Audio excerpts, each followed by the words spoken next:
Black Americans have a higher prevalence of stroke and the highest death rate from stroke than any other racial group. Here today to talk about is Dr. Mark M. Murray, interventional neurologist at the Centura Health Physicians Group, Neuroscience and Spine in Lakewood, Colorado. Good morning, Dr. Murray. How are you?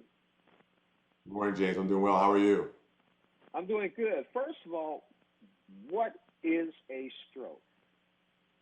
Yeah, a stroke. We also call it a brain attack. And what a stroke is it's a decrease of blood flow to an area of the brain.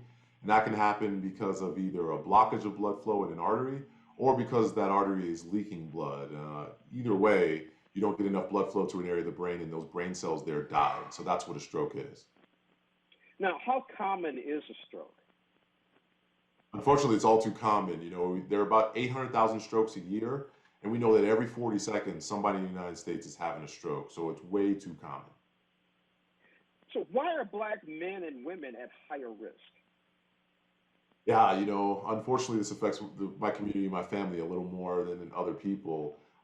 Black Americans are two times more likely to have a stroke than their white counterparts, and a lot of that is because of lack of access to quality health care, either because they don't seek it out themselves or they don't have it around them, and that leads to them having at least more than one or more of the risk factors for stroke, and more likely to have it than their white American counterparts. Now, it's interesting because during this pandemic, we saw the insecurities or the lack of health care, especially in the African American community. That was pretty prevalent during the pandemic. So, can you describe some of the signs of stroke and how our viewers can easily remember them? Yeah, we've got an acronym that we like to give people now, and the letters each stand for a sign or symptom of a stroke, but it also tells you what I want you to do if you see one of these, and that's be fast. So if you have the sudden onset of anything that these letters incorporate, so B for balance, E for eyes, so double vision, problem seeing to a side, F for face, so if there's a drooping of your face or a twisting of your face, A for arm, and I really want you to think arm and leg. If you don't have strength or you don't have sensation in an arm and a leg, particularly on the same side. S is for speech, so slurring of your words or not being able to talk or not understanding. All those are signs of symptoms of stroke. If they show up suddenly, it's more than likely to be a stroke. And that T is for time, and I want you to look at the time and note when you or the person you see having a stroke is having a time, and then be fast and call 911 right away. Now, Dr. Murray, is stroke preventable? Yeah, that's the other sad thing. We know from our data that up to 80% of the strokes in the United States are preventable. And so that means 80% of those 800,000 strokes a year could have been prevented. And a lot of that is by controlling the risk factors that can put you at risk for a stroke. So, what are some of those risk factors? Yeah, so the risk factors either are things that you can't control, like how old you are, what ethnic group you're in, or if you have a family history of stroke. But then the ones you can control, chronic diseases like high blood pressure, diabetes, high cholesterol, and then lifestyle things like being obese, smoking, having a sedentary lifestyle, not getting out and exercising. Those are things we can control, and all of those are risk factors for stroke. Dr. Murray, that's interesting. You mentioned everything that African Americans are susceptible to. That's very interesting.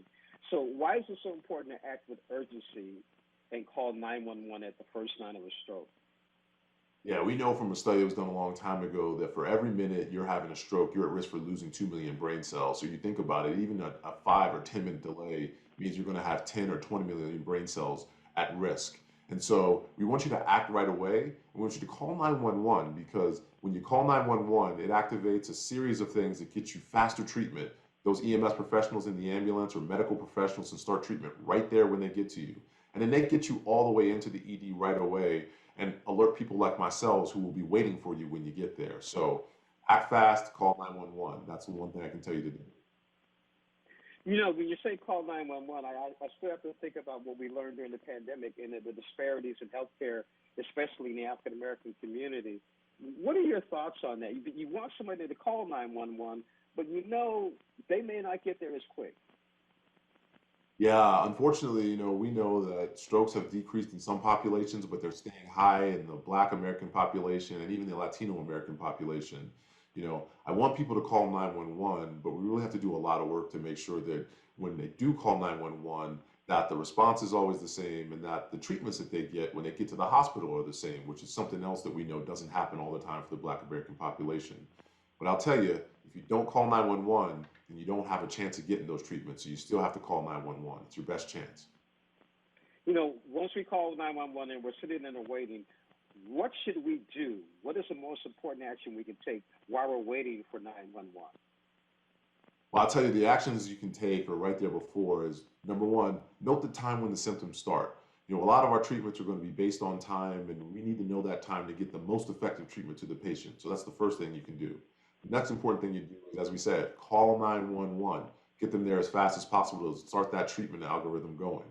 And the last thing is stay with the patient. Sometimes people are walking by and see someone have a stroke. They do the right thing and call 911, but they leave.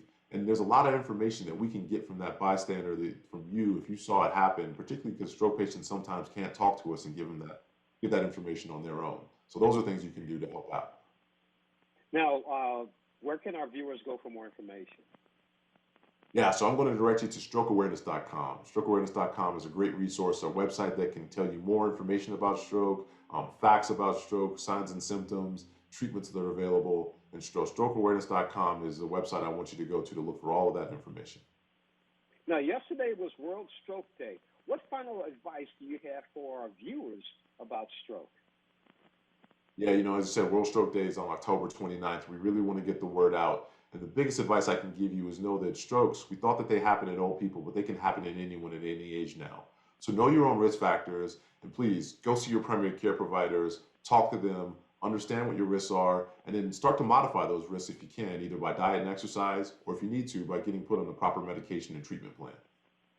Dr. Mark Murray, thank you so much for joining us on Morning Blend and explaining. Now, once again, Black Americans have a higher prevalence of stroke and a highest death rate. Thank you again for your time. Thank you for having me.